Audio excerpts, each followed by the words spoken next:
Sud Radio. La France dans tous ses états. L'humeur de Perico. Bien entendu, on peut sauter sur sa chaise comme un cabri en disant l'Europe, l'Europe, l'Europe, mais ça n'aboutit à rien et ça ne signifie rien. Le 20 janvier 1946, le général de Gaulle, qui était président du gouvernement provisoire de la République, démissionne à l'issue d'un référendum qui n'allait pas dans le sens de ce qu'il souhaitait, pour la façon dont il fallait définir les institutions de la République. Ça va donner naissance à la 4e République et lui, commence à traverser des déserts qui durera 12 ans. Il reviendra au pouvoir en 1958, 12 ans plus tard, pour les raisons qui avaient d'ailleurs justifié son départ. 20 janvier 2026, ça fait donc un an que le président Trump est aux affaires aux États-Unis et on voit les bouleversements que cette présidence a occasionné. Quel rapport entre 20 janvier 46, le départ de Gaulle, et 20 janvier 2026, un an de l'arrivée de Monsieur Trump?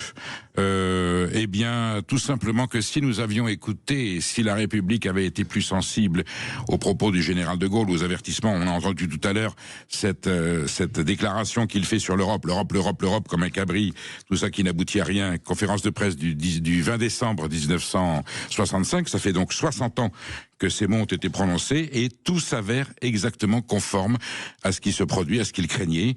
L'Europe n'existe pas. L'Europe s'est dit, alors que c'est une vraie puissance, que nous avons à la fois un potentiel militaire, un potentiel économique, que si elle était vraiment unie, si elle était vraiment cohérente, s'il y avait une vraie cohésion, et il n'y a rien de plus simple, depuis 60 ans qu'elle existe, on pense qu'on avait le temps de mettre en place au niveau des relations internationales, trouver la place de l'Europe dans le monde pour qu'elle puisse justement intervenir et peser face à la Russie, face aux États-Unis.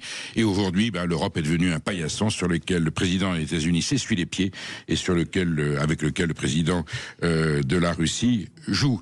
Donc la mémoire du général de Gaulle, elle est là, plus réelle que jamais. Je rappelle seulement une anecdote. En 1942, les États-Unis envisagent de prendre possession de l'îlot de Saint-Pierre-et-Miquelon, qui est une possession française sous le contrôle de Vichy.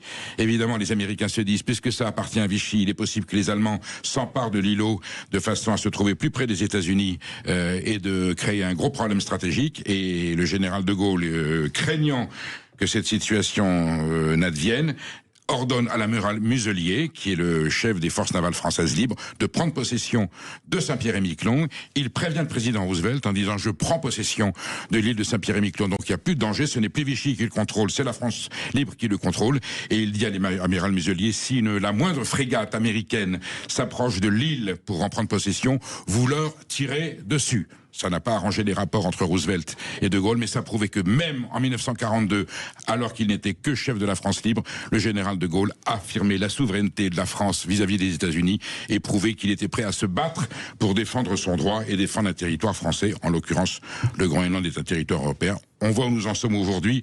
On est dans une pantalonnade totale.